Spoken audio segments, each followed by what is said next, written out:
The story opens in the middle of a vast, scorching desert. Sand dunes stretch endlessly under the blazing sun. Two men arrive on their dusty motorbikes, carrying nets and heavy gear. They're here for something rare, something that moves beneath the ground. One of them spreads a wide net across the sand, while the other keeps watch, scanning the emptiness around them. Moments later, a shadow darts beneath the surface. The ground trembles slightly, and a massive lizard suddenly bursts upward, thrashing wildly. The man quickly throws his net, trapping the creature after a struggle. As he pulls it in, his companion notices something carved into the sand nearby. A faded sign that reads, "Danger Zone. Human entry forbidden." He frowns, warning his partner that they shouldn't be here. But before he can finish, a strange low rumble echoes beneath the earth. The sound grows louder, deeper, as if something huge is moving underground. He walks closer and sees a deep trench in the middle of the desert, dark, wide, and seemingly endless. Shocked, he peers into it. Suddenly, his companion emerges from the pit, terrified and screaming for help. Before the man can react, a gigantic clawed hand bursts from the trench, grabs the screaming man, and drags him down into the darkness. The second man panics, rushes to his motorbike, and desperately tries to start it. But the engine sputters and dies. The ground splits open behind him, and an enormous creature, unseen but massive, reaches out, grabs him, and pulls him into the pit. Silence returns to the desert as the sand slowly settles. Cut to a bustling nightclub in the city. Bright lights flash, the crowd cheers, and music fills the air. On stage, two siblings, a brother and sister, perform passionately. The young man's name is Cow, and together with his sister, they've made a name for themselves as small-time singers. After their performance, Cow vents his frustration. "We work so hard," he says, "but our senior takes most of the money. I'm done working under him." His sister listens quietly, worried. Suddenly, police officers from the narcotics division storm into the club, scanning everyone for drugs. The tension rises. Moments later, the officers accuse Cow of using illegal substances. Shocked, Cow denies it firmly, insisting he's innocent. But the police don't believe him. Cow begins to suspect that his former senior might have framed him out of revenge. After some questioning, Cow is released on bail. Outside, his sister gets a call from their mother. Their grandfather has passed away. Both are devastated. Without delay, they pack up and leave the city, heading back to their remote village. As their car drives through empty roads, Cow looks out the window, lost in memories. He recalls his childhood, his grandfather teaching him how to dig for water, showing him how to bring life back to dry land. His grandfather had once said, "Water is hope. Wherever you find it, life follows." Cow smiles faintly at the memory as they approach their old home. The village looks the same, simple and dusty, but peaceful. Their mother welcomes them with tears in her eyes. Soon, they meet an old friend, a woman named Fawn, Cow's childhood companion. Fawn is now a popular YouTuber with millions of followers. She films adventure and challenge videos and is well known in the area. Cow greets her warmly, but Fawn is distant, cold. She's still angry that Cow left the village 10 years ago without a word and never tried to stay in touch. Cow tries to explain, but she turns away. The film takes us back to their childhood, a simpler time. We see young Fawn capturing small desert lizards with her father, who often gifted them to Cow's grandfather. He believed they were sacred, rare creatures of the land. Young Cow, compassionate and kind-hearted, used to set those lizards free, telling Fawn, "We shouldn't cage anything that deserves to be free." Fawn had admired that about him. That moment had made them inseparable friends. But time changed everything. Back in the present, deep inside a cave far from the village, we see the two men from the opening scene. They're alive but trapped, covered in dirt, trembling. The ground shakes, and the giant creature appears again, massive, scaled, and terrifying. Its roar echoes through the cave before it devours both men. Blood splashes against the stones. The camera cuts to black. Meanwhile, Cow scrolls through Fawn's YouTube channel. Her latest post announces a new challenge to celebrate 8 million subscribers. Fawn appears on screen, cheerful and confident, saying, "Whoever can dig up water from this dry land in my village will win a huge cash prize." Cow's sister laughs, saying, "That sounds fun. We should join." Cow hesitates, but eventually agrees. They team up with one of Cow's old friends and register for the event. The next day, they arrive at the challenge site, where dozens of participants are already gathered: villagers, treasure hunters, vloggers, and local workers. Each team is handed a map and a flare gun. Fawn explains the rules. Use your flare gun when you find water. That's your signal. During the briefing, a rich businessman arrives in a shiny SUV. He owns a company that specializes in underground drilling and seems overly confident. He approaches Fawn arrogantly, suggesting he can sponsor her competition. His tone quickly becomes inappropriate, and Fawn tries to walk away, but he grabs her arm. Cow immediately steps in, confronting him and forcing him to back off. Fawn, though annoyed, silently appreciates Cow's timing. With a flare shot into the sky, the competition officially begins. Dozens of teams spread across the barren landscape, digging at various points, searching for signs of water. Far away, two men, scavengers, discover two abandoned bikes buried under the sand. They don't know it, but these belong to the men from the film's beginning. They laugh, fixing one of the bikes, and decide to use it. But moments later, the ground behind them bulges and cracks open. Something is moving under the sand, fast. The creature bursts through, chasing them at terrifying speed. They scream, trying to escape, but the monster digs a massive trench ahead of them. The bike flips, and both men vanish into the pit, swallowed by the earth once again. Back to Cow and his group, they continue searching under the burning sun.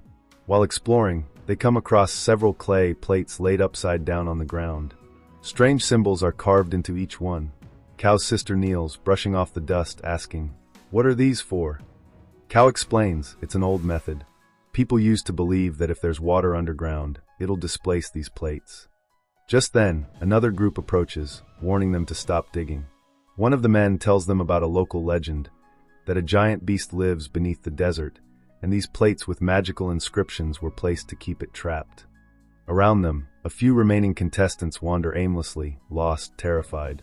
Cow and Fawn try to warn them. There's something huge underground. You have to leave now. But before anyone can move, the sand beneath their feet erupts again. The monster bursts out of the ground, roaring furiously. Its tail whips through the air, smashing into vehicles and people. Within seconds, it grabs two men and crushes them, their screams echoing. Cow grabs Fawn's hand, shouting, "Run!"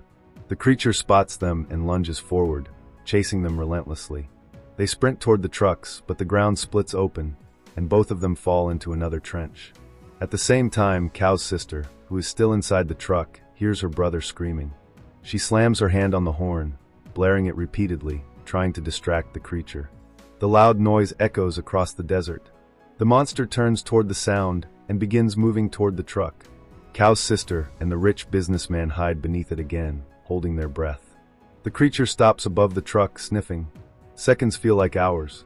Then slowly it moves away. The siblings are safe, for now. Inside the trench, Cow and Fawn crawl through the narrow passage, realizing they've landed back inside the main cave, the heart of the monster's den. They move quietly, stepping over bones and half-eaten remains.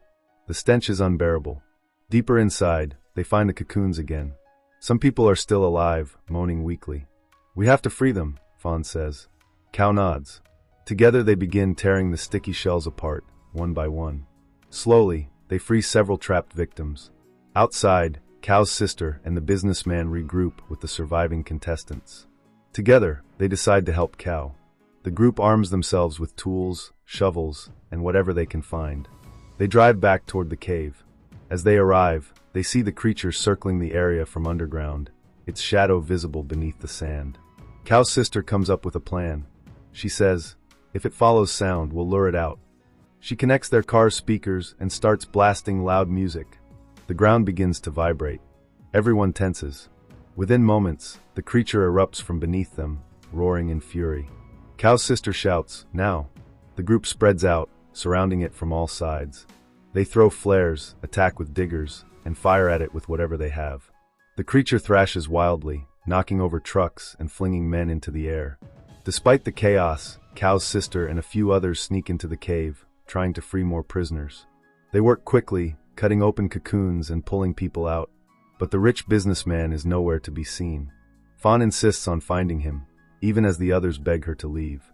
Moments later, deep inside the lair, Fawn discovers the businessman alive, trembling and holding something, a small bomb device. He mutters, "This thing destroyed my company, my money, my life. I'm ending it now." He places the bomb near the wet wall.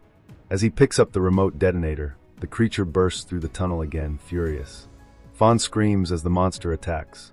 The businessman throws the detonator in panic and runs, leaving her behind. Fawn falls, trapped under debris as the creature towers over her. Cal rushes in just in time, swinging an axe he found earlier. He jumps onto the monster's back and slashes at its scales. The axe hits hard but barely leaves a scratch. The creature roars, thrashing violently. It grabs Fawn with its tail, squeezing her tightly. Cal screams her name and fires the flare gun straight into the monster's open mouth. The flare explodes, dazzling light bursting inside its throat. The creature howls in pain, thrashing its head violently, disoriented. Cal grabs Fawn and runs toward the wet wall. He finds the detonator lying on the ground, the one the businessman dropped earlier. He presses the button. The explosion is massive. The entire cave shakes as the bomb detonates against the wall. Cracks spread rapidly, and suddenly, water bursts through with incredible force. A roaring underground flood surges into the chamber, smashing everything in its path. The creature shrieks as the torrent slams into it. Within seconds, the monster is swept away, struggling, roaring one last time before it disappears into the rushing water. Cow and Fawn run for their lives as the flood rises behind them. Rocks crumble, light flickers, and the entire cave collapses. At the very last moment, Cow and Fawn leap out of the collapsing tunnel. The water gushes out behind them, flooding the desert ground. They roll across the wet sand, coughing and gasping for air. Moments later, Cow's sister and a few survivors arrive, running toward them. Fawn bursts into tears, hugging them both. Water continues to pour out from the mountain, forming a small stream that flows across the desert. For the first time, the land that had been dry for generations now breathes again. The villagers gather around, watching in awe as water spreads across the ground. They smile through their tears, realizing that Cow's grandfather's dream has finally come true. Water for everyone.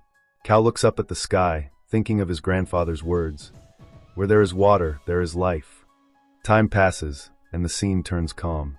The sun sets beautifully over the now glimmering desert. People celebrate, cheering, filming, laughing. The nightmare seems to be over. But then, in the quiet aftermath, the camera moves back to the deep trench where the creature's nest once was. The rich businessman, drenched and barely alive, crawls out from the rubble. He coughs, covered in mud, and looks down at his hands. In his palm rests a large, cracked egg, one of the creature's eggs that survived the flood. He stares at it and starts laughing hysterically, his eyes wild. The egg moves slightly. A faint crack spreads across its surface. The camera zooms in as something dark stirs inside the shell. The businessman continues laughing as the screen slowly fades to black. The nightmare isn't over.